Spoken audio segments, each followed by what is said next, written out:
Assalamualaikum warahmatullahi wabarakatuh. Semoga kebaikan selalu terlimpah untuk kita semua. Amin ya rabbal alamin. Dikisahkan, pihak kerajaan membuat peraturan baru yang berbunyi dilarang mengendarai kuda dengan kecepatan tinggi apabila berada di jalanan kota Baghdad. Abu Nawas yang kala itu baru membeli seekor kuda, ingin sekali menjajal kecepatannya. Namun, naas setiap kali ia mencobanya, ia selalu tertangkap oleh prajurit istana. Pasalnya, semenjak peraturan tersebut dibuat, para prajurit selalu berpatroli di jalanan kota Baghdad. Akibat dari kesalahannya, hampir saja kuda milik Abu Nawas disita. Namun, berkat akal cerdiknya, prajurit istana tidak jadi melakukannya. Lama-kelamaan, Abu Nawas pun merasa jengkel dengan ketegasan prajurit tersebut. Hingga pada suatu hari, Abu Nawas ingin kembali menguji kecepatan kuda miliknya. Namun, lagi-lagi nasib apes menimpanya. Ia kembali tertangkap oleh prajurit yang sama. Abu Nawas, untuk kali ini aku tidak akan memberimu pengampunan. Kuda milikmu harus disita.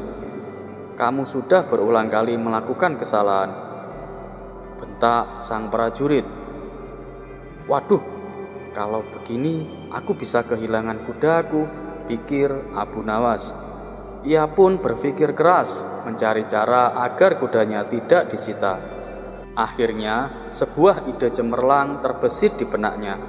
Ya maaf, aku terpaksa melakukannya. Aku tadi berusaha lari dari perampokan, balas Abu Nawas. Prajurit itu pun terkejut dan bertanya, kamu dirampok Abu Nawas? Bukan, justru aku yang merampok, jawab Abu Nawas dengan santai. Jawaban tersebut membuat si prajurit bingung. Jadi, kamu pelaku perampokan? Dan kamu juga mengendarai kuda dengan sangat cepat.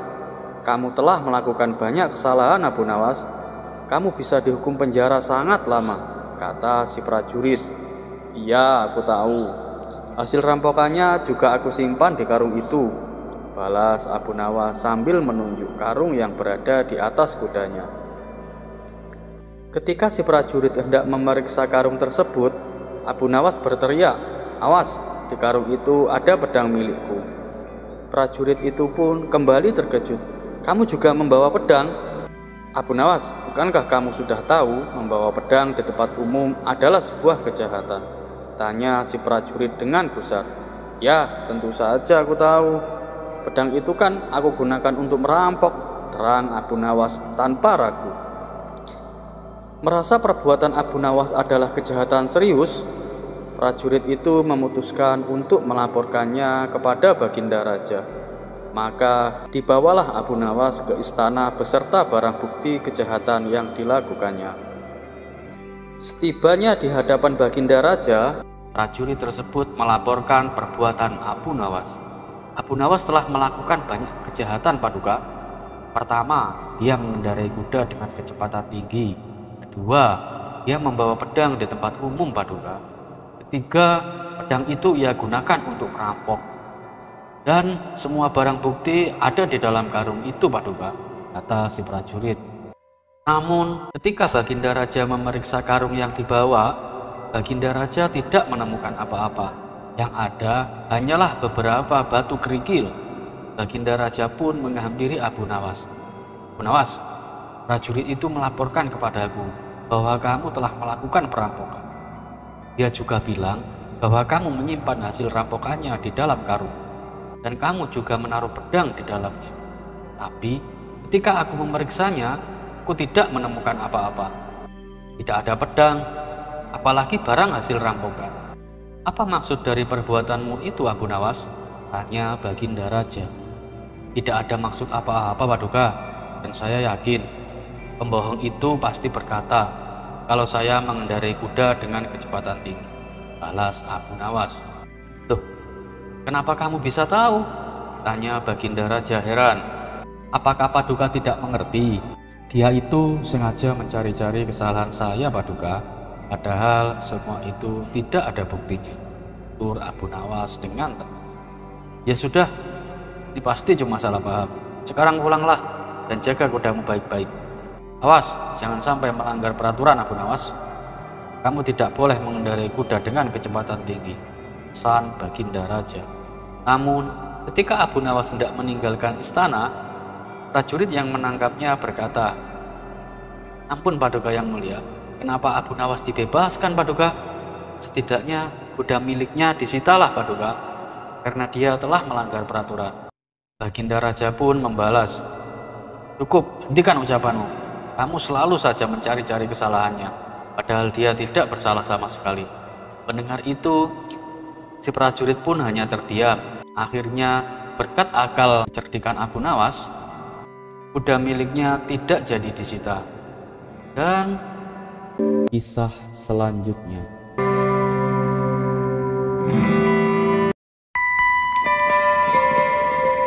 Suatu hari, Baginda Raja mengundang beberapa ulama untuk berkumpul di istana.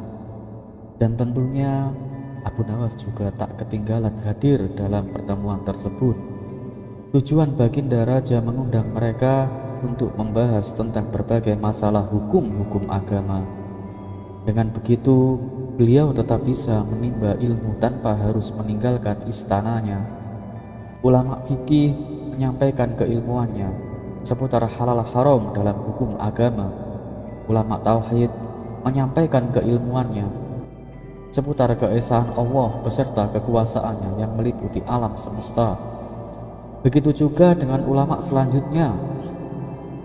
Setelah masing-masing ulama menyampaikan ilmu sesuai dengan bidangnya, ini tibalah giliran Abu Nawas. Karena bingung harus menyampaikan apa, Abu Nawas berkata, "Ampun Paduka yang mulia, apa yang ingin Paduka dengar dari saya? Saya rasa para ulama ini sudah menyampaikan semuanya," ujar Abu Nawas. "Kalau menurutmu demikian, baiklah, berarti sekarang waktunya tanya jawab," belas Baginda Raja. "Abu Nawas, apa yang kau ketahui tentang rizki?" tanya Baginda Raja kepada Abu Nawas. "Kita semua kan pasti meyakini bahwa rizki datangnya dari Allah. Sebagaimana dalam firman-Nya, tak ada suatu binatang melata pun di bumi melainkan Allah lah yang memberi rizki. Rizki itu datang dari mana saja Paduka? Kita sebagai manusia cukup bertawakal dengan benar. Niscaya rizki akan datang kepada kita. Lakukan yang menjadi bagianmu. Selanjutnya, biar Allah yang mengurus lainnya." Ini berdasarkan hadis Nabi yang berbunyi, "Andai kalian bertawakal kepada Allah dengan sebenar-benarnya tawakal, niscaya Allah akan memberi rizki kepada kalian. Sebagaimana Ia memberikan rizki kepada burung yang pergi dalam keadaan lapar, lalu pulang dalam keadaan kenyang," kata Abu Nawas menjelaskan. Ternyata pandangan Abu Nawas mengenai rizki tidak sependapat dengan para ulama yang hadir. "Wahai Abu Nawas, seandainya seekor burung tidak keluar dari sangkarnya, bagaimana mungkin ia mendapatkan rizki?" tanya salah satu dari mereka. "Untuk mendapatkan rizki, dibutuhkan usaha dan kerja keras Abu Nawas. Rizki itu tidak datang sendiri, melainkan harus dicari dan didapatkan melalui sebuah usaha timpal yang lain." Tapi Abu Nawas bersikukuh dengan pendapatnya, sehingga terjadilah sedikit perdebatan di antara mereka. Tak ingin debat berkepanjangan, Abu Nawas lalu berkata, "Gini saja, besok kita kumpul lagi di sini dan buktikan pendapat kalian di hadapan Paduka Raja." Para ulama ini pun sepakat dengan tawaran Abu Nawas. Abu Nawas dan para ulama kemudian pamit kepada Baginda Raja. Setelah berpamitan kepada Baginda Raja, Abu Nawas pun segera pulang ke rumahnya, sebab ia harus mengajar murid-muridnya. Sementara para ulama ini sibuk mencari cara untuk membuktikan pendapat mereka, hingga pada akhirnya saat mereka berjalan pulang menyusuri sebuah desa, mereka melihat penduduk setempat sedang memanen buah kurma.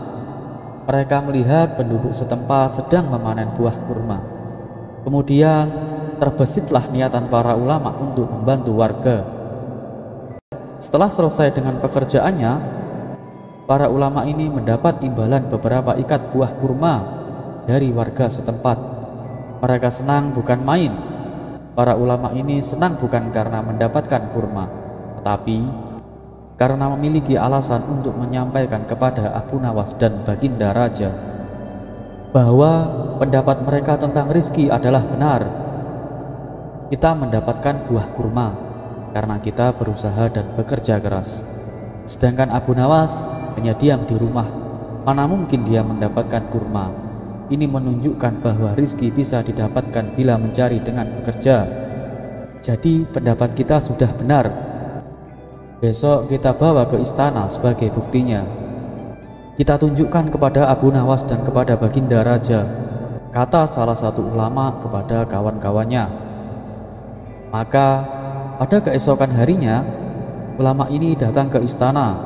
Sesampainya di sana, ternyata sudah ada Abu Nawas duduk di hadapan Baginda. Melihat para ulama sudah datang, Baginda Raja segera menyambut mereka. "Kemarilah, silahkan duduk tuan-tuan," sambut Baginda Raja. Mereka pun lalu duduk bersebelahan dengan Abu Nawas.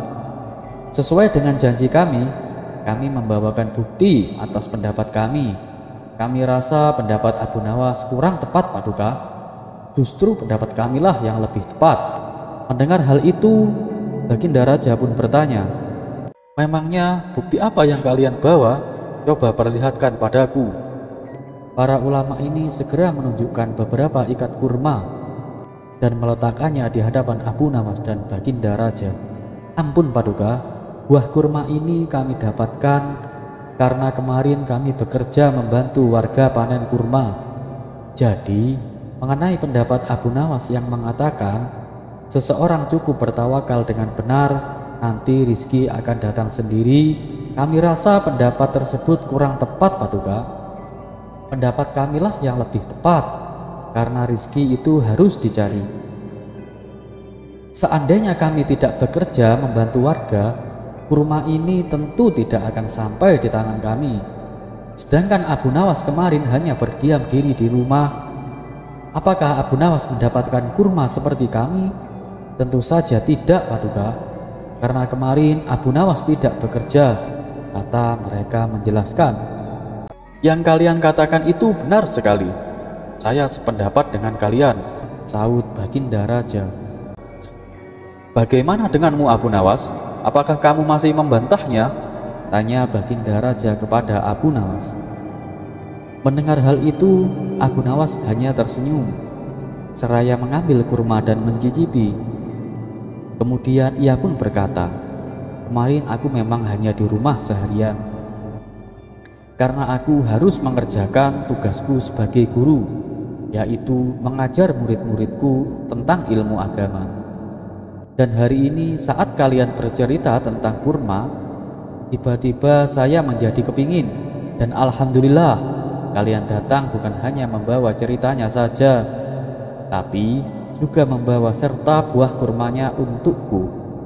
Bukankah ini juga bagian dari rizki yang datang tanpa sebab? Seperti yang saya ucapkan dulu, Paduka, cukup dengan tawakal yang benar kepada Allah, niscaya Allah akan memberikan rizki. Lakukan yang menjadi tugasmu, selanjutnya biarlah Allah yang mengurus lainnya, dan saya melakukan tugasku sebagai guru, lalu Allah mengirimkan kalian membawakan kurma untukku," ucap Abu Nawas tak mau kalah. Mendengar penjelasan Abu Nawas, mereka pun langsung tertawa satu sama lain. "Kamu memang cerdik Abu Nawas," puji Baginda Raja. Sementara para ulama ini meskipun berbeda pendapat, mereka tak saling menyalahkan dan membenarkan pendapatnya sendiri. Dan begitulah indahnya Islam, apabila bisa saling menghormati perbedaan pendapat.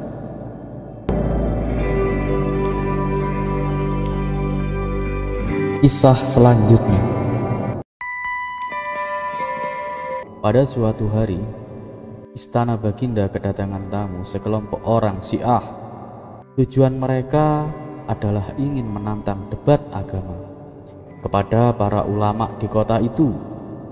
Sebagai tuan rumah yang baik, Tentu Baginda Raja menyambutnya dengan ramah. Setelah mereka dipersilahkan duduk, salah satu dari mereka berkata, "Maaf Paduka yang mulia, bukannya kami bermaksud kurang ajar, tapi kami hanya ingin menguji sampai seberapa tinggi ilmu agama para ulama di kota ini." Baginda Raja membalas, "Oh, tidak apa-apa. Saya justru malah tertarik. Sekaligus bisa menambah wawasan ilmu agama." Baginda Raja lalu memanggil beberapa ulama kota Baghdad yang berilmu tinggi. Tapi sayangnya saat berdebat, tak ada satupun ulama Baghdad yang bisa menandingi keilmuan sekelompok orang Syiah itu. Kala itu Baginda Raja hampir menanggung malu. Pasalnya para ulama yang ia andalkan harus menelan kekalahan. Tiba-tiba seorang penasehat istana membisikkan sesuatu ke telinga Baginda Raja. "Paduka yang mulia, kenapa tidak undang saja Abu Nawas? Orang seperti mereka pasti akan kewalahan menghadapinya," ujar penasehat istana. Usulan penasehat istana tersebut membuat Baginda Raja merasa mendapatkan angin segar. Ia pun langsung menyetujuinya. Kemudian Baginda Raja berkata kepada sekelompok orang Syiah itu, "Di kota ini masih ada seorang ahli ilmu yang juga tak kalah cerdas. Apakah kalian berani?" tanya Baginda Raja. "Tentu saja Paduka, siapa orangnya? Segera hadirkan ke sini," tantang mereka. Maka diperintahkanlah beberapa pengawal istana untuk menjemput Abu Nawas. Singkat cerita, mereka pun tiba di rumah Abu Nawas. "Tuan Abu, Anda diperintahkan Baginda Raja untuk segera menghadap ke istana," kata salah satu dari pengawal. "Ada apa? Bukannya kemarin aku sudah ke istana?" jawab Abu Nawas. "Benar Tuan Abu, tapi kali ini Baginda Raja sangat membutuhkan Anda," balas pengawal. "Loh, emangnya kenapa?" tanya Abu Nawas penasaran. "Jadi ini Tuan Abu, di istana ada sekelompok orang Syiah. Mereka menantang debat ilmu agama kepada siapa saja," jawab pengawal. "Lalu kenapa tidak undang saja para ulama? Tentu mereka lebih pandai daripada aku," ujar Abu Nawas. "Sudah Tuan Abu, tapi mereka semua tidak bisa berkutik," kata seorang pengawal. Akhirnya Abu Nawas pun terpaksa memenuhi panggilan Baginda Raja. Singkat cerita, sampailah Abu Nawas ke istana.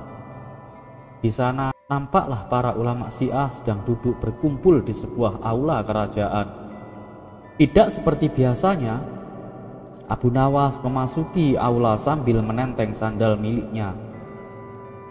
Melihat hal itu membuat Baginda Raja dan sekelompok orang Syiah dibuatnya terheran-heran.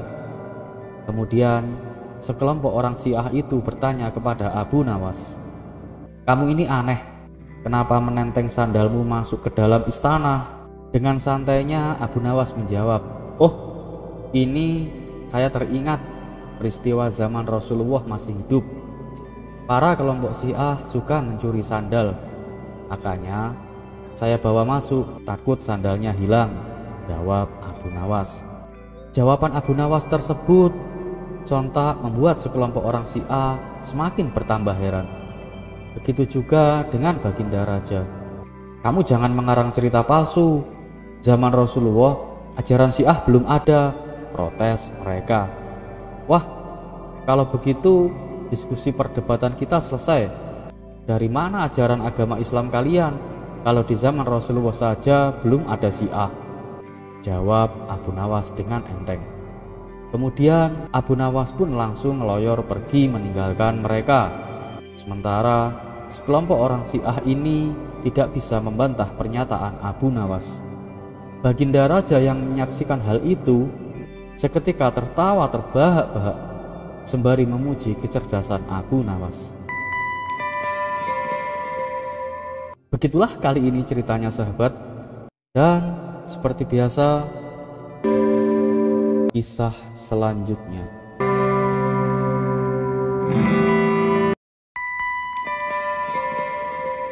Pada suatu malam, Baginda Raja kaget dan terbangun dari tidurnya. Baginda Raja baru saja bermimpi buruk.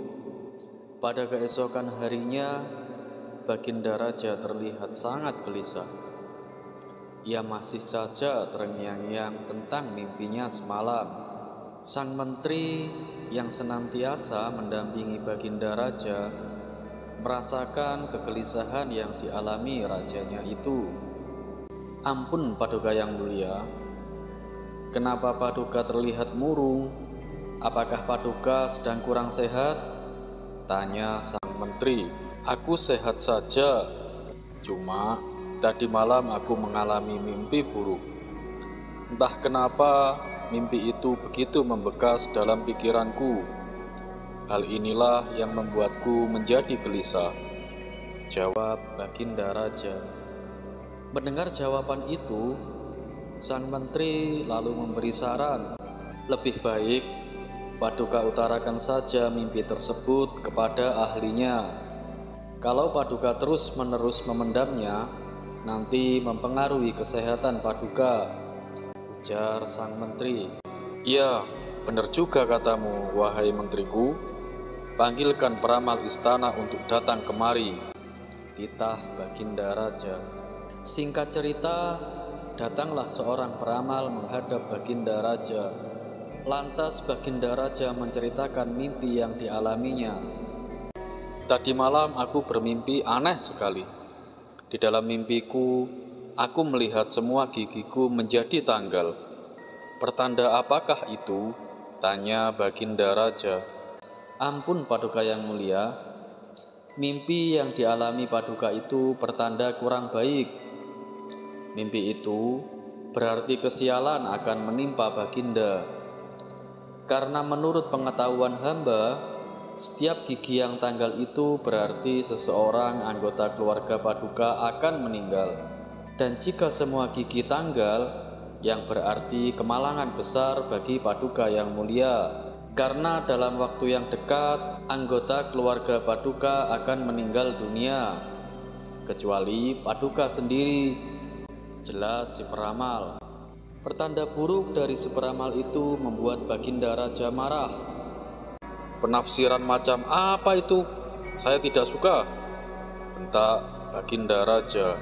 Kemudian Baginda Raja memerintahkan prajuritnya untuk memberikan hukuman cambuk kepada si peramal. Di hari berikutnya, Baginda Raja kembali memanggil peramal yang lain. Maka datanglah si peramal menghadap Baginda Raja. Kepada si peramal, Baginda Raja kembali menceritakan mimpinya kemarin malam. "Aku bermimpi aneh sekali. Di dalam mimpiku, aku melihat semua gigiku tanggal. Menurutmu, apa arti dari mimpiku semalam?" tanya Baginda Raja.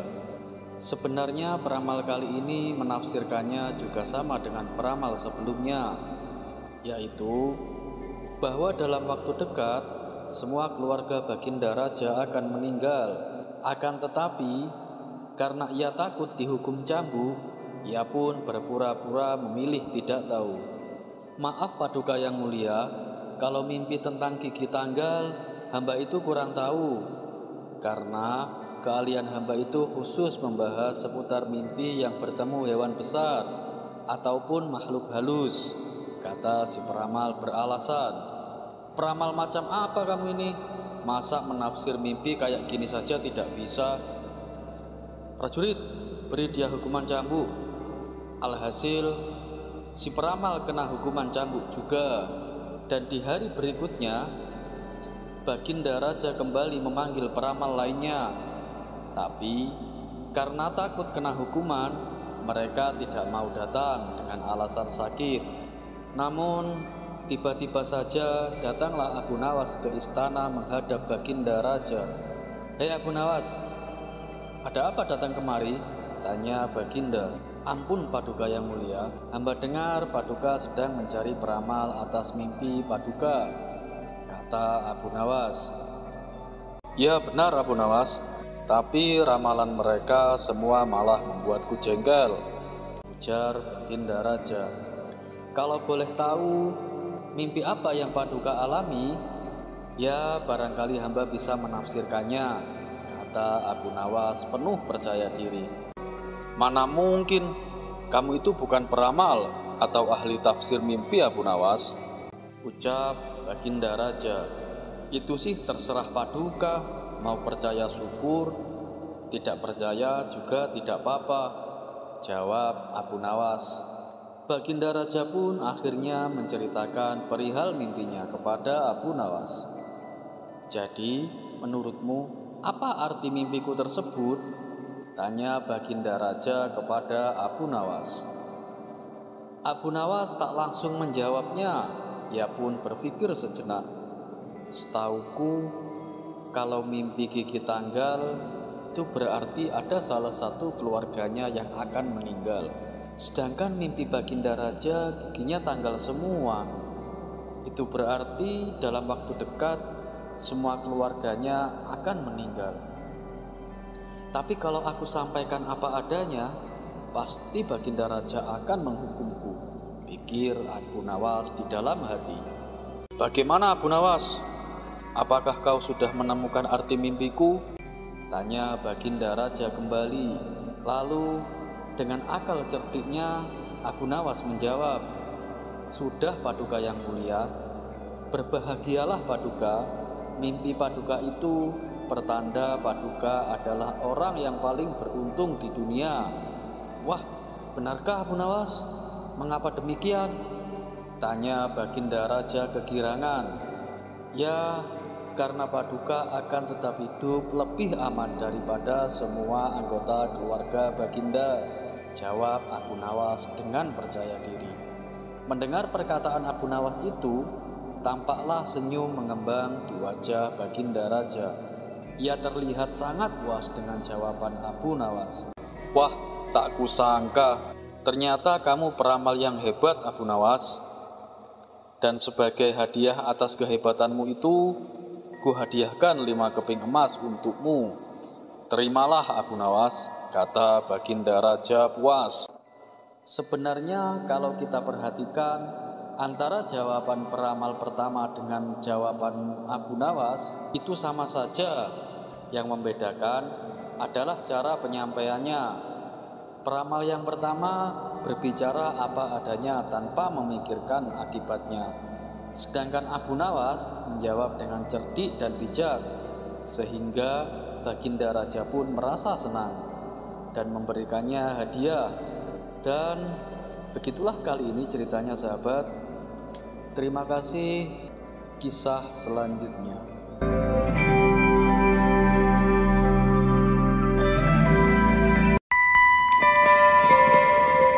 Dikisahkan ada seorang petapa suci yang ingin menyadarkan Abu Nawas.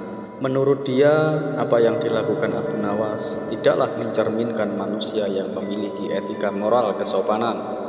Dia juga ingin menunjukkan bahwa keyakinan yang dianutnya selalu mengedepankan etika moral kesopanan. Tujuan si petapa suci melakukan hal itu tidak lain dan tidak bukan supaya Abu Nawas tertarik dan mengikuti keyakinannya. Maka berangkatlah si petapa suci ke rumah Abu Nawas.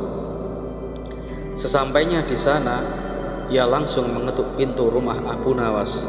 Tatkala Abu Nawas membukakan pintu, ia terkejut melihat seorang petapa suci datang berkunjung. Lalu Abu Nawas mempersilahkannya masuk dan menanyakan maksud tujuan kedatangannya. Si petapa suci secara terang-terangan mengatakan bahwa dirinya ingin mengajari Abu Nawas tentang etika norma kesopanan dalam bermasyarakat. Wahai Abu Nawas, di dalam agama saya penuh dengan cinta dan kasih, dan memuliakan orang lain adalah suatu keharusan, kata si petapa suci. Begini Tuan, meskipun saya seorang muslim, saya tetap akan menghormati keyakinan Anda, dan saya tetap akan memuliakan Anda sebagai tamu saya, balas Abu Nawas. Rupanya di sepanjang obrolannya, si petapa suci tak henti-hentinya mendoktrin Abu Nawas untuk ikut ke dalam keyakinannya. Melihat gelagatnya seperti itu, Abu Nawas malah menggunakan kesempatan tersebut untuk mengerjai si petapa suci, tentunya dengan cara yang konyol. "Bagaimana kalau kita makan dulu?" tawar Abu Nawas. "Oh, itu ide yang bagus. Saya juga sudah lapar," balas si petapa suci. Abu Nawas lalu membawakan 2 piring kosong dan 1 nampan yang berisi 2 daging, di mana kedua daging tersebut yang satu berukuran kecil dan satunya lagi berukuran besar. Kemudian Abu Nawas memberikan piring kosong untuk petapa suci dan untuk dirinya. Setelah itu, Abu Nawas mengambilkan daging kecil ditaruh di piringnya si petapa suci, sedangkan untuk dirinya adalah daging yang besar. "Bukan begitu cara yang benar, wahai Abu Nawas. Itu tidak sopan dan tidak beretika," tutur si petapa suci. "Berarti caraku ini salah ya?" tanya Abu Nawas berpura-pura. "Iya Abu Nawas, itulah tujuanku ke sini, untuk mengajarimu bagaimana cara yang benar menghormati seorang tamu," jawab si petapa suci. "Oh, begitu ya?" balas Abu Nawas sambil mengembalikan kedua dagingnya ke nampak. "Boleh aku bertanya, apa yang engkau lakukan jika kau menjadi aku?" tanya Abu Nawas. "Begini caranya Abu Nawas, aku akan mengambilkan daging yang besar untukmu," kata si petapa suci. Abu Nawas pun mengambil daging yang besar dan ditaruh di piringnya sendiri. "Lalu aku mengambil daging yang kecil untuk diriku sendiri," kata petapa suci melanjutkan.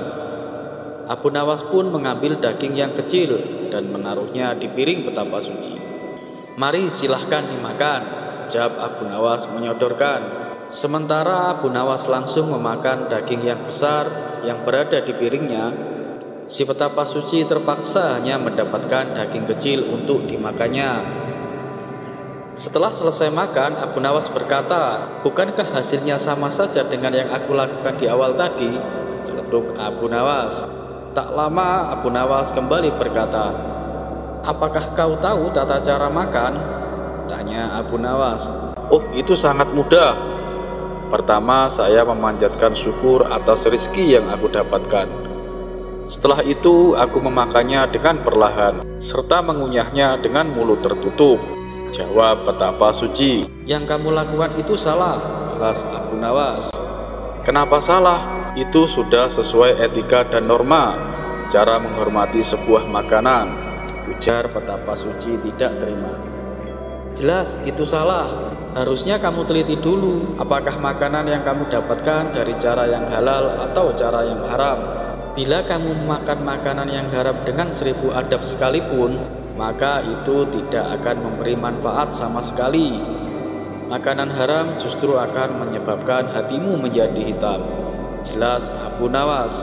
Merasa dirinya malah dipermainkan Abu Nawas, si petapa suci akhirnya pamit pulang dan pergi meninggalkan Abu Nawas. Begitulah kali ini ceritanya sahabat, dan seperti biasa kisah selanjutnya.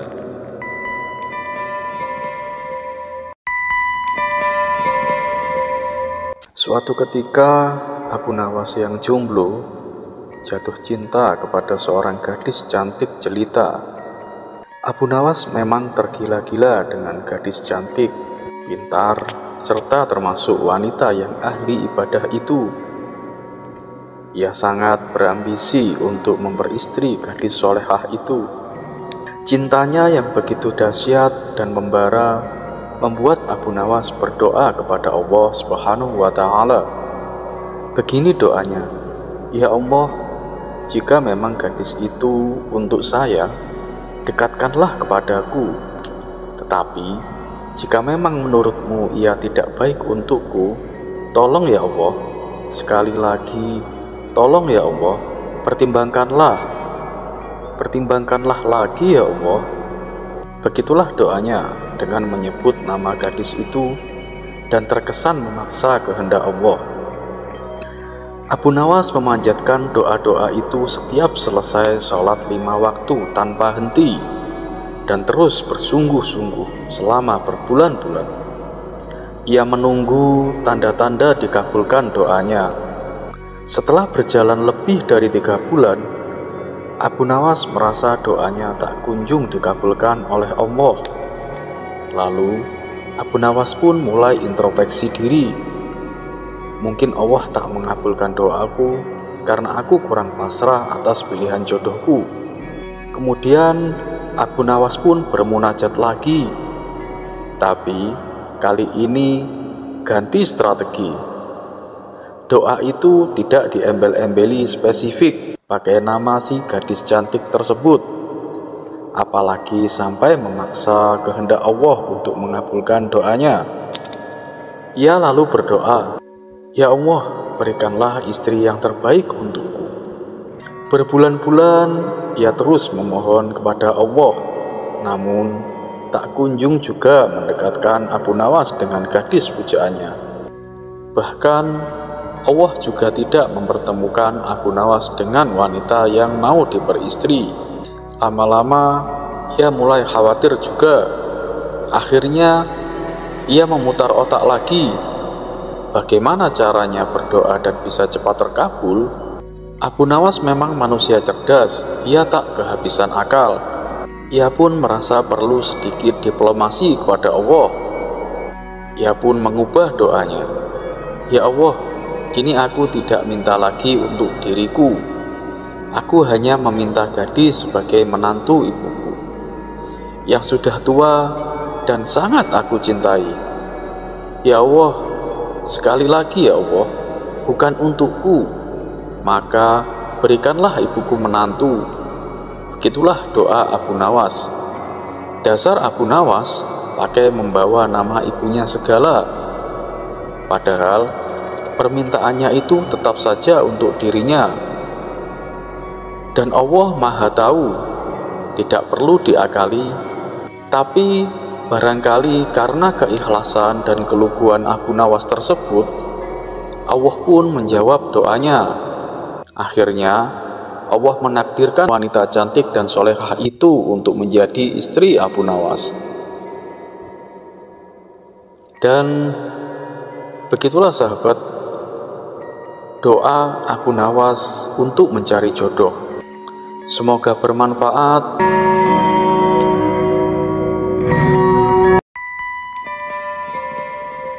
Sudah menjadi kebiasaan Raja Harun al-Rasyid, setiap sebulan sekali ia selalu mengajak Abu Nawas untuk berburu hewan di hutan. Suatu ketika, sang raja berhasil menangkap seekor rusa yang sangat gemuk dan memiliki daging yang banyak. Baginda raja dengan riang gembira segera pulang ke istana untuk menjadikannya santapan makan malam. Karena rasa gembira dan bahagianya, sang raja sendiri yang akan memasak hewan hasil buruannya. Ia mulai memotong-motong daging rusa di dapur istana. Namun, insiden kecil terjadi. Sang raja pun berteriak histeris. Alih-alih hendak memotong daging rusa, ia justru memotong ibu jarinya sendiri. Sang raja langsung dibawa ke balai pengobatan untuk disembuhkan lukanya. Meskipun lukanya dapat disembuhkan, sang raja harus kehilangan ibu jarinya. Karena keadaan tersebut, Baginda raja sangat sedih dan tertunduk lemas penuh penyesalan. Melihat hal tersebut, Abu Nawas yang merupakan orang kepercayaan raja mendatangi beliau untuk menghiburnya. Dengan bijak, Abu Nawas berkata, "Janganlah bersedih dan menyesal, wahai Baginda raja. Bersyukurlah, karena segala hal yang terjadi pasti ada kebaikan di baliknya." Mendengar kata-kata Abu Nawas, Baginda langsung murka dan marah besar. Ia berkata dengan penuh amarah, "Apa kamu sudah gila, Abu Nawas? Kamu menyuruhku bersyukur atas kejadian ini? Katakan, apa bagusnya dari ibu jariku yang terpotong hingga aku harus bersyukur?" Abu Nawas hanya terdiam dan tak bisa berkata apa-apa. Sang raja kemudian memerintahkan para pengawal untuk menyeret Abu Nawas agar dijebloskan ke penjara, karena dianggapnya telah menyinggung perasaan sang raja. Lantaran masih kesal dengan ucapan Abu Nawas, sang raja mendatangi ruang tahanan di mana Abu Nawas dipenjara. Coba aku ingin dengar, apakah kamu akan mensyukuri nasibmu yang kini masuk penjara? Sindir sang raja kepada Abu Nawas. Hamba tetap bersyukur atas takdir ini Paduka yang mulia, jawab Abu Nawas dengan sopan. Kamu ini gila, bentak sang raja sambil meninggalkan ruang tahanan. Beberapa bulan kemudian, Baginda Raja kembali menjalankan hobinya berburu di hutan. Namun, kali ini ia tidak didampingi oleh Abu Nawas. Sebab Abu Nawas masih mendekam di dalam penjara. Untuk pertama kalinya, Baginda Raja memasuki hutan yang dianggap masyarakat sebagai hutan larangan. Karena saking asiknya berburu, Baginda Raja tak sadar kalau dirinya telah memasuki wilayah yang dihuni oleh suku kanibal. Singkat cerita, tertangkaplah sang raja dan diarak menuju perkampungan suku kanibal tersebut. Mereka hendak menjadikan raja sebagai persembahan dalam upacara besar yang akan diadakan malam hari. Malam persembahan pun tiba, sang raja diseret ke tengah-tengah hiruk-pikuk kawanan suku tersebut. Beberapa saat ketika dirinya hendak dilemparkan ke dalam tungku api yang menyala, tiba-tiba kepala suku berteriak, "Berhenti, tunggu dulu. Kita tidak bisa mempersembahkan manusia yang cacat ini untuk dewa kita." Ternyata kepala suku itu melihat bahwa sang raja tak memiliki ibu jari di tangannya. Setelah itu, mereka pun melepaskannya. Baginda Raja segera pulang ke istana dengan perasaan campur aduk. Ternyata benar, di balik musibah ini ada hikmahnya. Aku berlaku zalim kepada Abu Nawas, gumam sang raja. Setibanya di istana, Baginda Raja langsung memerintahkan pengawal untuk membebaskan Abu Nawas. Ia juga menyuruh Abu Nawas untuk segera menghadap dirinya. Kamu memang benar Abu Nawas. Di balik peristiwa terpotongnya ibu jariku, ternyata ada hikmahnya, sang raja. Lalu menceritakan peristiwa yang baru saja dialaminya. Maafkan aku Abu Nawas, karena aku telah memenjarakanmu, ucap sang raja dengan penuh penyesalan. Namun ada satu hal yang masih mengganjal dalam benak sang raja. Kamu bilang apapun yang menimpa dirimu, kamu akan bersyukur karena ada kebaikannya. Lalu apa manfaatnya bagimu saat kamu di penjara? Bukankah itu hal yang menyedihkan? Tanya sang raja heran. Abu Nawas tersenyum dan berkata, begini Paduka yang mulia, andai saja saya tidak di penjara, tentunya Paduka akan mengajak saya berburu. Dan pasti saya akan ikut tertangkap oleh suku kanibal itu. Mungkin Paduka bisa selamat dari pembunuhan, karena jari Paduka hilang satu. Tetapi saya tidak akan selamat Paduka. Paduka dikatakan cacat, maka mereka melepaskan Paduka. Tapi saya pasti akan dimasukkan ke tungku api sebagai persembahan mereka. Sang raja termenung lalu mengangguk-angguk. Sungguh ada hikmah dalam setiap kejadian. Terima kasih Abu Nawas karena telah memberi pelajaran yang amat berharga. Terlepas dari apakah cerita ini kisah nyata atau fiksi, teruslah berbuat baik. Karena ketahuilah, kita mungkin tahu berapa umur kita sekarang, tetapi tak ada yang tahu berapa sisa umur kita. Dan seperti biasa, kisah selanjutnya. Syair Abu Nawas di akhir hayatnya. Ketika Abu Nawas meninggal dunia, Imam Syafi'i awalnya tak mau mensolati jenazahnya. Namun, saat jenazah Abu Nawas hendak dimandikan, ditemukan secari kertas di kantong bajunya yang berisi syair ini. Wahai Tuhanku, dosa-dosaku terlalu besar dan banyak, tapi aku tahu bahwa ampunanmu lebih besar. Jika hanya orang baik yang boleh berharap kepadamu, lalu kepada siapa para pelaku maksiat akan berlindung dan memohon ampunan? Aku berdoa kepadamu sebagaimana engkau perintahkan dengan segala kerendahan. Jika engkau tampik tanganku, lantas siapa yang memiliki kasih sayang? Hanya harapan yang ada padaku ketika aku berhubungan denganmu dan keindahan ampunanmu. Aku pasrah setelah ini. Setelah membaca syair tersebut, Imam Syafi'i menangis sejadi-jadinya dan langsung mensolati jenazah Abu Nawas. Kisah selanjutnya.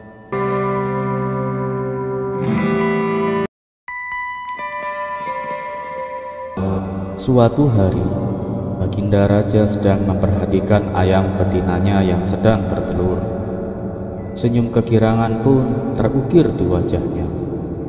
Tiba-tiba ia mendapatkan sebuah ide dan segera memerintahkan pengawal kerajaan untuk mengumumkan sayembara bagi seluruh rakyat. Sayembara ini tampaknya sederhana, tetapi memerlukan jawaban yang logis dan masuk akal. Pertanyaannya adalah, dahulu mana, telur atau ayam? Baginda menjanjikan sebuah hadiah yang sangat menggiurkan, 1 pundi emas bagi siapapun yang dapat menjawabnya dengan benar. Namun ada konsekuensi berat bagi yang gagal menjawab atau tidak mampu memberikan sanggahan yang tepat terhadap pertanyaan lanjutan dari Baginda Raja. Mereka akan dijebloskan ke dalam penjara.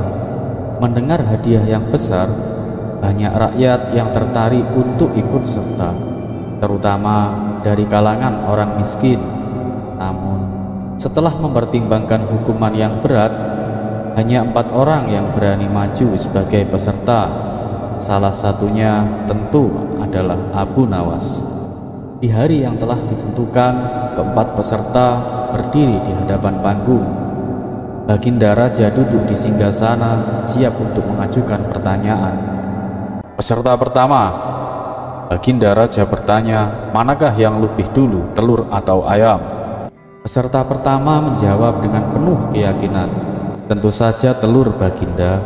Apa alasanmu? Tanya Baginda. Ampun Paduka, jika ayam lebih dulu, itu tidak mungkin, karena ayam berasal dari telur, jelas peserta pertama. Baginda tersenyum lalu bertanya, kalau begitu, siapa yang mengerami telur pertama itu hingga menetas? Peserta pertama pun terdiam, wajahnya seketika pucat pasif, tidak mampu menjawab sanggahan dari Baginda. Tanpa ampun, ia pun dijebloskan ke dalam penjara. Peserta kedua, Baginda bertanya, manakah yang lebih dulu, telur atau ayam? Ampun Paduka, menurut hamba, telur dan ayam tercipta dalam waktu yang bersamaan. Jawab peserta kedua. Bagaimana bisa bersamaan? Tanya Baginda Raja. Bila ayam lebih dulu, itu tidak mungkin, karena ayam berasal dari telur. Tetapi jika telur lebih dulu, itu juga tidak mungkin, karena telur tidak bisa menetas tanpa dierami. Jelas peserta kedua. Baginda pun tersenyum lalu berkata, bukankah ayam betina bisa bertelur tanpa ayam jantan? Peserta kedua bingung dan akhirnya tak bisa memberikan sanggahan yang tepat. Ia pun dijebloskan ke dalam penjara. Ini giliran peserta ketiga. Manakah yang lebih dulu, telur atau ayam? Tanya Baginda Raja. Ampun Baginda, menurut hamba ayam tercipta lebih dulu daripada telur. Jawab peserta ketiga dengan yakin. Sebutkan alasanmu, kata Baginda.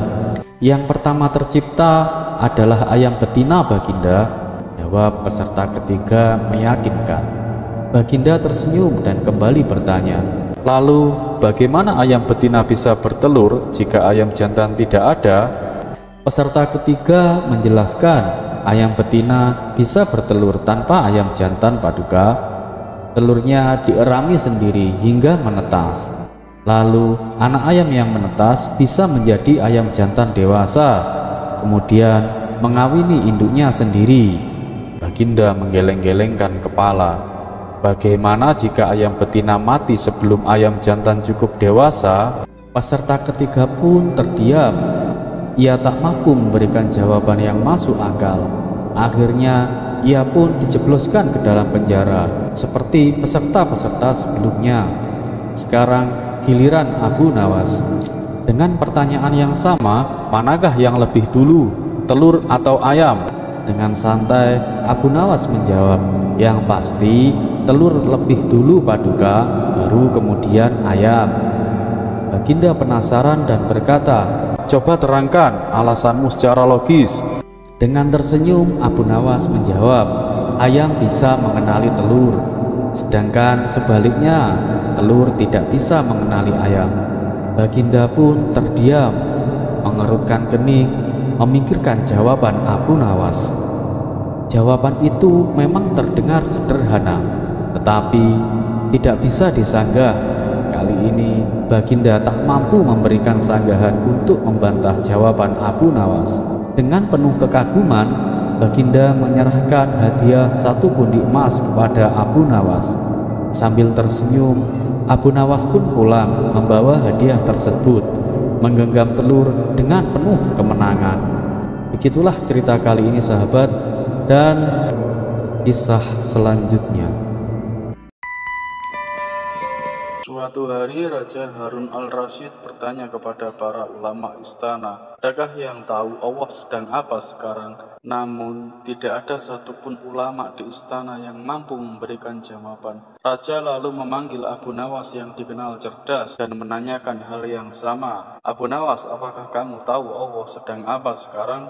Dengan senyum cerdiknya Abu Nawas menjawab, "Saya bisa menjawab pertanyaan itu Baginda, tetapi ada syaratnya. Syaratnya adalah saya harus duduk di singgasana Baginda, dan Baginda Raja harus duduk di bawah bersama para ulama." Meski terkejut dengan permintaan itu, rasa ingin tahu yang kuat membuat Raja Harun al-Rasyid menyetujuinya. Setelah Abu Nawas duduk di singgasana, lalu Abu Nawas dengan cerdiknya menjawab, "Jika Baginda ingin tahu Allah sedang apa sekarang, saksikanlah Allah sedang mengangkat Abu Nawas menjadi raja dan Baginda jadi rakyat biasa." Mendengar hal itu, Raja Harun al-Rasyid tersenyum, menyadari kebesaran Allah dan kebijaksanaan di balik jawaban Abu Nawas. Kisah selanjutnya. Suatu hari, Abu Nawas berbincang dengan kawan-kawannya tentang bahaya fitnah.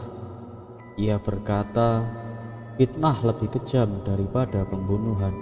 Salah satu kawannya bertanya, "Wahai Abu Nawas, bukankah fitnah hanya dilakukan dengan mulut dan tidak mengakibatkan cacat atau luka, sedangkan pembunuhan menghilangkan nyawa seseorang? Mengapa fitnah lebih kejam dari pembunuhan?" Abu Nawas tersenyum lalu berkata, "Semua itu karena dampak yang ditimbulkan oleh fitnah sangatlah besar, bahkan bisa mengakibatkan peperangan." Kawan-kawannya semakin penasaran. "Bisakah kau buktikan ucapanmu? Aku sendiri belum pernah mendengar kisah tentang bahayanya fitnah," tanya salah satu dari mereka. Abu Nawas lalu menceritakan sebuah kisah tentang saudagar kaya yang membeli seorang budak yang suka menebar fitnah. Budak itu menghasut istri saudagar bahwa suaminya ingin menikahi wanita lain. Kemudian ia menghasut saudagar bahwa istrinya berselingkuh dan ingin membunuhnya. Akibat fitnah tersebut, saudagar membunuh istrinya, lalu keluarga istrinya membalas dengan membunuh saudagar, dan akhirnya peperangan pun terjadi antara dua keluarga. Itulah mengapa fitnah lebih kejam daripada pembunuhan. Ia tidak hanya menghancurkan satu nyawa, tetapi juga bisa menghancurkan kehidupan banyak orang, kata Abu Nawas sambil menutup ceritanya. Kisah selanjutnya, karpet terbang untuk Baginda Raja. Baginda Raja selalu mencari cara untuk menguji kecerdikan Abu Nawas. Suatu hari ia membaca kisah Aladin yang memiliki karpet terbang. Terinspirasi dari dongeng itu, ia memerintahkan Abu Nawas untuk membawakan karpet ajaib yang bisa terbang. Abu Nawas pun berpikir keras untuk mencari cara agar bisa lolos dari tugas ini. Pada akhirnya, ia datang ke istana dengan membawa selembar karpet yang telah dipotong ujungnya. "Baginda, inilah karpet terbang yang Paduka minta," kata Abu Nawas. Baginda pun duduk di atas karpet itu, tetapi karpet tidak kunjung terbang. "Abu Nawas, kenapa karpet ini tidak terbang?" bentak Baginda. Abu Nawas berpura-pura memeriksa karpet tersebut, lalu berkata, "Oh, ternyata karpet ini tidak bisa terbang karena ada bagian yang telah terpotong. Bagaimana mungkin karpet yang tidak utuh bisa terbang?" Baginda terdiam, lalu bertanya, "Kalau begitu, bagaimana cara memperbaikinya?" Abu Nawas tersenyum dan menjawab, "Maaf Baginda, tugas saya hanya membawa karpet ajaib, bukan memperbaikinya." Baginda pun terpaksa mengakui kecerdikan Abu Nawas dan tidak bisa lagi memaksanya. Kisah selanjutnya, menangkap babi ngepet. Pada suatu malam, Abu Nawas mendengar bahwa babi ngepet sedang meresahkan warga. Ia pun berinisiatif menangkapnya.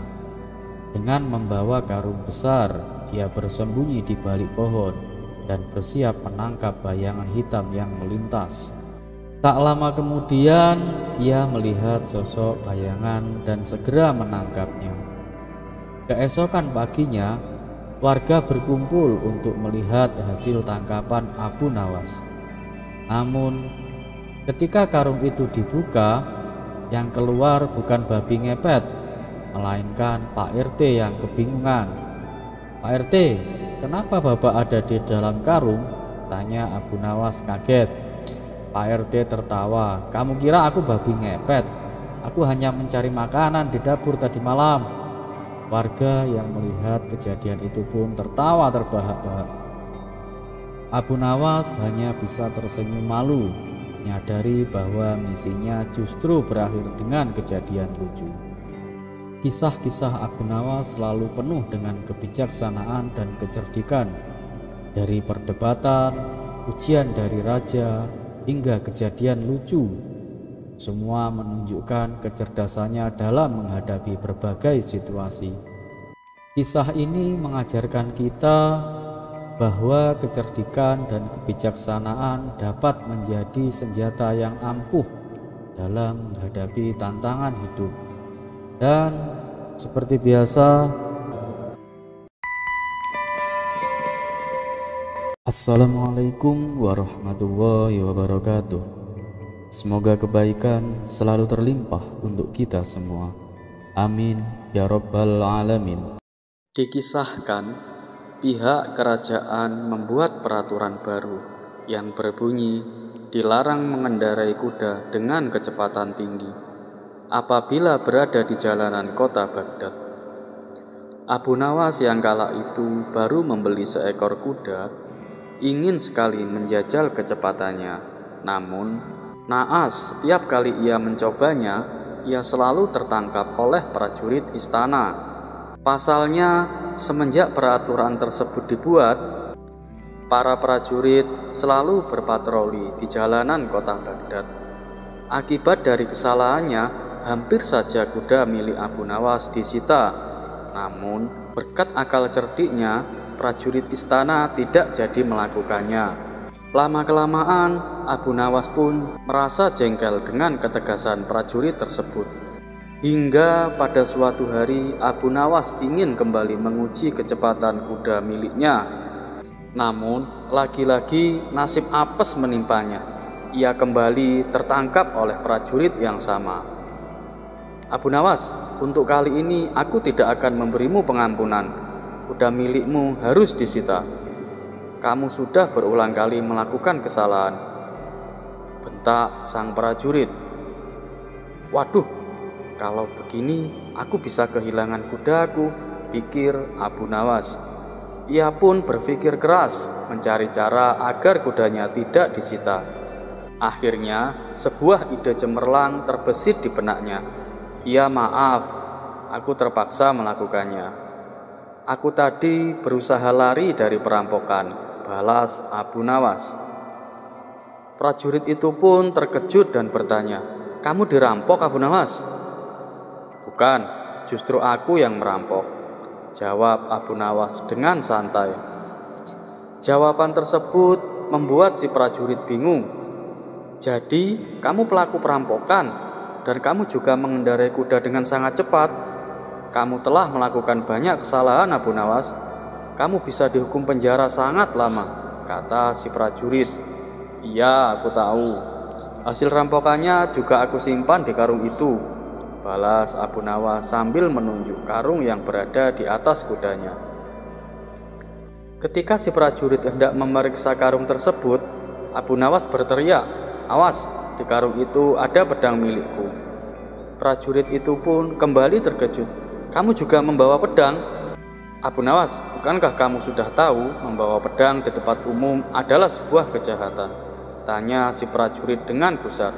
"Ya, tentu saja aku tahu. Pedang itu kan aku gunakan untuk merampok," terang Abu Nawas tanpa ragu. Merasa perbuatan Abu Nawas adalah kejahatan serius, prajurit itu memutuskan untuk melaporkannya kepada Baginda Raja. Maka dibawalah Abu Nawas ke istana beserta barang bukti kejahatan yang dilakukannya. Setibanya di hadapan Baginda Raja, Prajurit tersebut melaporkan perbuatan Abu Nawas. Abu Nawas telah melakukan banyak kejahatan, Paduka. Pertama, dia mengendarai kuda dengan kecepatan tinggi. Kedua, dia membawa pedang di tempat umum, Paduka. Ketiga, pedang itu ia gunakan untuk merampok. Dan semua barang bukti ada di dalam karung itu, Paduka, kata si prajurit. Namun, ketika Baginda Raja memeriksa karung yang dibawa, Baginda Raja tidak menemukan apa-apa. Yang ada hanyalah beberapa batu kerikil. Baginda Raja pun menghampiri Abu Nawas. "Abu Nawas, prajurit itu melaporkan kepadaku bahwa kamu telah melakukan perampokan. Dia juga bilang bahwa kamu menyimpan hasil rampokannya di dalam karung, dan kamu juga menaruh pedang di dalamnya. Tapi ketika aku memeriksanya, aku tidak menemukan apa-apa. Tidak ada pedang, apalagi barang hasil rampokan. Apa maksud dari perbuatanmu itu, Abu Nawas?" tanya Baginda Raja. "Tidak ada maksud apa-apa, Paduka, dan saya yakin pembohong itu pasti berkata kalau saya mengendarai kuda dengan kecepatan tinggi," balas Abu Nawas. "Loh, kenapa kamu bisa tahu?" tanya Baginda Raja heran. "Apakah Paduka tidak mengerti? Dia itu sengaja mencari-cari kesalahan saya, Paduka. Padahal semua itu tidak ada buktinya," tutur Abu Nawas dengan tenang. "Ya sudah, ini pasti cuma salah paham. Sekarang pulanglah dan jaga kudamu baik-baik. Awas, jangan sampai melanggar peraturan, Abu Nawas. Kamu tidak boleh mengendarai kuda dengan kecepatan tinggi," pesan Baginda Raja. Namun, ketika Abu Nawas hendak meninggalkan istana, prajurit yang menangkapnya berkata, "Ampun, Paduka yang mulia, kenapa Abu Nawas dibebaskan, Paduka? Setidaknya kuda miliknya disitalah, Paduka, karena dia telah melanggar peraturan." Baginda Raja pun membalas, "Cukup, hentikan ucapanmu. Kamu selalu saja mencari-cari kesalahannya, padahal dia tidak bersalah sama sekali." Mendengar itu, si prajurit pun hanya terdiam. Akhirnya, berkat akal kecerdikan Abu Nawas, kuda miliknya tidak jadi disita. Dan Wassalamualaikum warahmatullahi wabarakatuh. Kisah selanjutnya.